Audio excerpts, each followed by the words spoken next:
Meanwhile, back at race control, we have Bill Patterson, the man who's done so much for motor racing, both as a driver. He graced the sport as a driver for a number of years, a tigerish driver with a big heart, and now is gracing the sport as a sponsor. And out come the cars for this special invitation race. And of course, the highlight for so many people here in this huge crowd at Sandown Park is for this one man, the 5 times champion of the world, Juan Manuel Fangio, in the W196 Mercedes Benz. My goodness. Am I really seeing that? It's like turning back the clock. The same Herbie Johnson helmet, the same goggles. He wanted to race in the short sleeve T-shirt that he always raced in, but unfortunately regulations require that he wore long sleeves, such as the white coverall. He has a full FIA competition licence, which he's kept. So he is as much of a full licence holder as any driver here today. Very close to the start. The flag is up. And they are racing, and I mean racing. This is not a demonstration, this is a race. The fourth car, of course, is the Maserati 300S of Bob Jane. Another classic world car. Going through first, as one would expect, because Brabham's car should be the equal of Fangio. The equal of Fangio's car, of course. And the W196 going in underneath Jack Brabham, and the whole commentary team shook its fingers in a very Italian gesture to say, oops, that was very, very close. I understand Fangio made it very clear that he has not come to do a demonstration drive, he's come to race. That's exactly right, they're his very words. He was asked to come and do a demonstration drive, and he said, I will not demonstrate it, I will race it. That's what he's proceeding. Down through the S's. With Jack not giving him an easy time of it. Bill Patterson behind, starting to get all tweaked up in the Cooper, just like he did in the old days. Getting the car sideways everywhere. The Mazda being a little more graceful because it is a little older. One of only 2 cars, such cars in Australia, and one of only about 8 in the world. But here we have it. Maestro through under the Dunlop Bridge for the first time. Cloud of cement smoke, cement dust from the previous accident. And you can listen to this sound, this marvellous Desmodromic straight 8 Mercedes Benz, 3 litres of fascinating car, technically so involved, so advanced for its time, and the Repco Brabham goes underneath. And that incredible mechanical noise.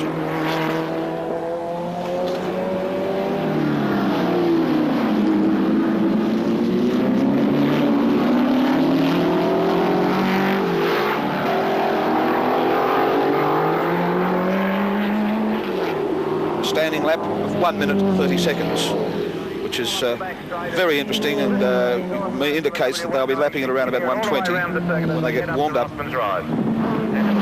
As one would expect, Graham, the Repco Brabham is a little quicker in a straight line, a little quicker through the corners. Well, it's got the benefit of 10 years development. It's a lighter car, nearly as powerful. It's a lot more rubber on the ground, smaller frontal area. In itself, a period piece. When we look at the Formula 5000 cars that were racing just a few minutes ago, the Brabham looks tiny, fragile, no wings, skinny wheels. Yes, in fact, they're using those old-fashioned tyres with treads on them on these cars, of course, because the modern tyres are so wide. And you've got to remember the grandstand.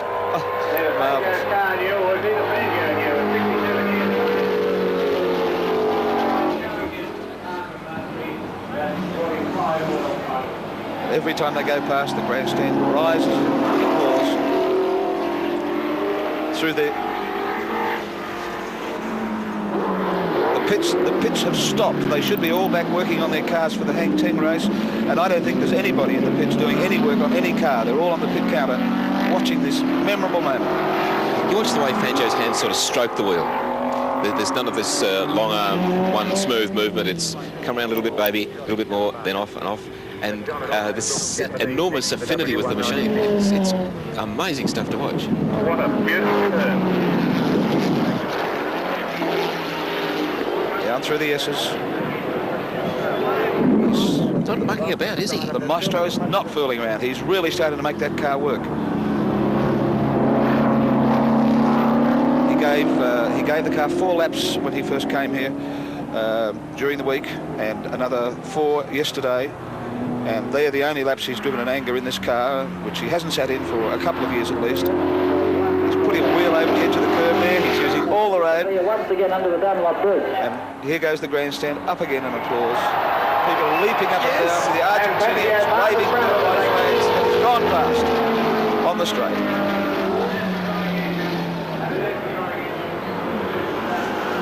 There it is, a picture.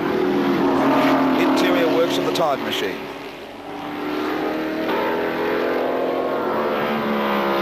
Very economical driver, I reckon. There's no wasted energy. Yes, no overcorrection.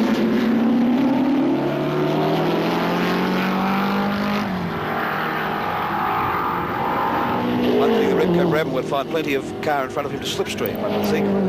The frontal area in front of him.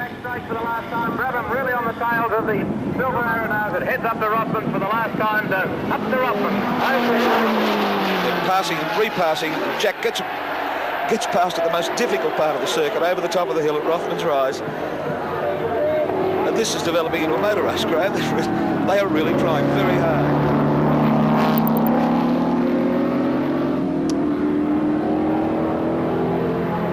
Fangio's still sitting upright, you know, his head doesn't lean. Jack's, of course, the classic croucher, but Fangio sitting up there right over the apex that time. This is good stuff.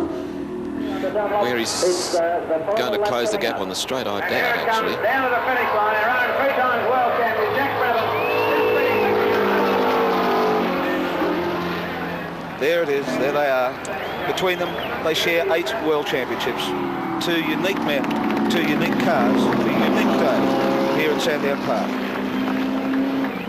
And there are the hardened, modern motor racing guys, the mechanics and the drivers themselves, all out of their cars, just to salute the maestro. And Jack Brabham, who is almost in the same category as the great man, and certainly the greatest Australian racing driver ever produced.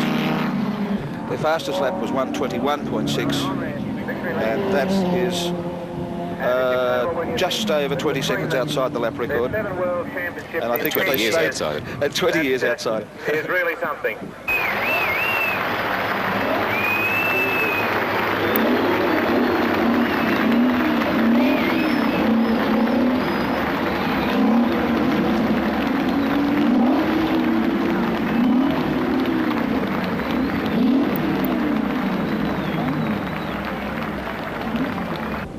Now let's hear it. Very good, thank you.